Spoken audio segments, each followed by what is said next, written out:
आपसे पूछ लेता हूँ क्या चल रहा है। आपको इतना बोलना है। नमस्कार श्रीमान, आपका शुभ नाम? नमस्कार, मी योगेश वानखडे। मी भारतीय जनता पार्टी प्रदेश सचिव आहे।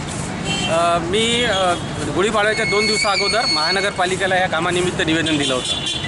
ह्या गड्ड्यामुळं ह्या चौकात मध्यवर्ती ठिकाणी पडलेला गड्डा आहे, त्याच्यावरची जाळी लावलेली होती आणि ती जाळी तुटलेली होती आणि इथे रोजचे अपघात व्हायचे।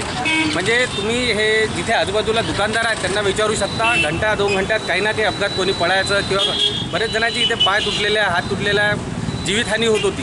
त्याच्यामुळं आम्ही अंबापेठ भारतीय जनता पार्टीतर्फे एक निवेदन आयुक्तांना दिलं की 12 घंट्यात 24 घंट्यात अगर हे काम झालं नाही तर आम्ही 9 वर्षाची गुढी ह्या गड्ड्यात उभारणार म्हणून। आणि महानगरपालिकेने सुद्धा आम्हाला प्रतिसाद दिला आणि सकाळी आम्ही 12 वाजता निवेदन दिलं, 9 वाजता त्यांनी काम सुरू केलं होतं। पण टेक्निकली प्रॉब्लेम असा होता की त्याच्यात डेप्थ त्या गड्ड्याची जास्त असल्यामुळं आणि त्यात कचरा असल्यामुळं त्या दिवशी काम त्यांनी अर्धवट सोडलं होतं। पण त्यांनी दुसऱ्या दिवशी हे काम सुरू केलं आणि विंचुरकर साहेब आहेत आणि महानगरपालिकेचे इंजिनियर्स सगळे कामाला लागले आहेत आणि ह्या गड्ड्याचं आता मला वाटते परमनंट सोल्युशन निघेल आणि इथचे नागरिक आणि जे वाहतूकदार आहेत, जे चालणारे लोक आहेत, त्यांना याच्यापासून निजात मिळेल आणि इथे दुर्घटनांचा आता शक्यता कमी राहील।